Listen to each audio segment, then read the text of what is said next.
The universe is big, it's vast and complicated and ridiculous. The map of perfect tiny things begins about where Groundhog Day ends, with the main character, Mark, living the same day over and over and helping everyone in the town, while also trying to find love.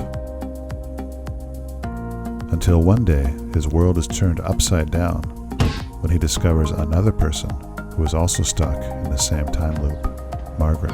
Hi. Hi, I'm Mark. Okay. Are you experiencing any kind of temporal anomaly? Whoa. Stuck together and bored with their lives, they start to map out what they call the perfect moments that happen in their town and surrounding areas. In their discussion of math, Margaret brings up her obsession You know we have 3 dimensions, right? with the 4th dimension. Except time's not the 4th dimension. It's not? No, not in any meaningful Euclidean sense. Oh, yeah, well. Okay, so now think about your shadow, okay? Your shadow is 2-dimensional, it's flat. So think about something that would cast a 3-dimensional shadow. That's the 4th dimension. I mean, technically, we're just the shadows of 4-dimensional people. It may be comforting to think that a 4th dimensional being, with their godlike view of our universe, they could see everything all at once and hopefully make sense of it all. So, the first thing that you need to know about math is that it's always perfect. If the universe is run by math, perfection, then why does life seem so unfulfilling and imperfect? Eventually, Mark takes an interest in his own family. You know Dad got fired, right? I don't think he messed up or anything. They just didn't need him anymore. And realizes within this repeating day that he can change the outcome of things. Not only his family, but himself. The movie then switches its focus to Margaret.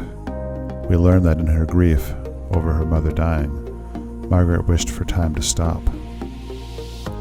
She now had her wish.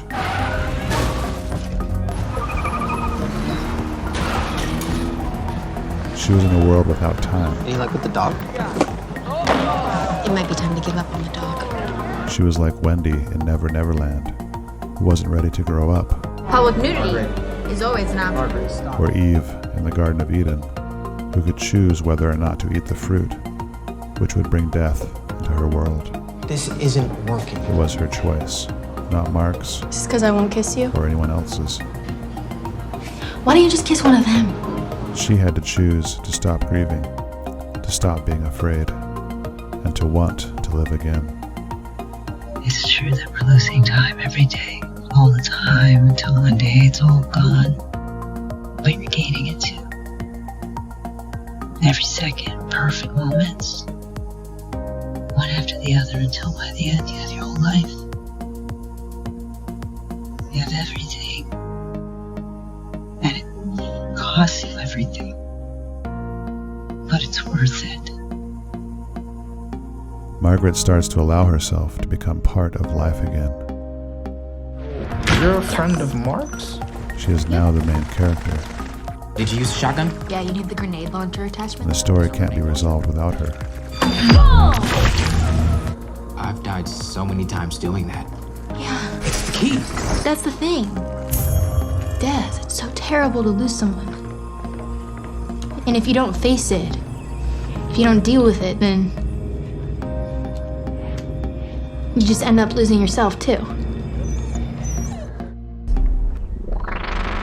Whoa, it's the map. She returns to the map of tiny perfect things, Sometimes I think if I stare at it long enough, I'll find something, like a pattern. hoping for a revelation, guidance from the universe. The map reveals a pattern once the missing ingredient, time, the thing Margaret has been against, is introduced back into it. And that night, all I could think about was that tomorrow can't come yet. I'm not ready. I'm not ready to not have a mom. I just wanted time to stop. And it worked. She recognizes that time is not only a part of the 4th dimension, but integral to this dimension, to life. Each perfect event on the map happens at a specific location and a specific time, but the map reveals that there is a time and place. Here's one missing. 7 p.m. at the pool, where a perfect thing has not yet occurred. The pool is not only the place where their paths first crossed, it is also a symbol of rebirth. I'm serious. I think that there's one more. And that's the key. And once we find it, that's it. It's all over.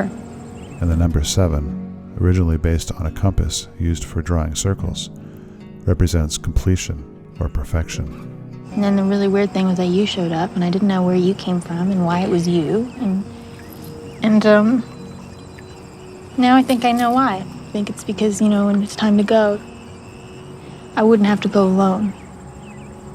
Margaret chooses to finally eat the forbidden fruit that will make life move forward again. We're the ones sleeping. Everyone else is awake, and it's just us dreaming.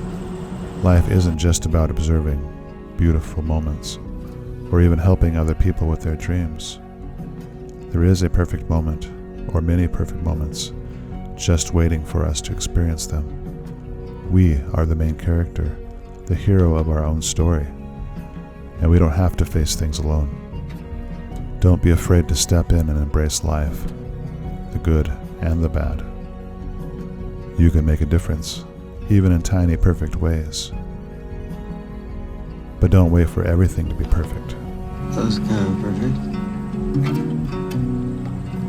There's a hair in my mouth. Choose to live now. It is worth it. It is worth it. And that is the moral of this story.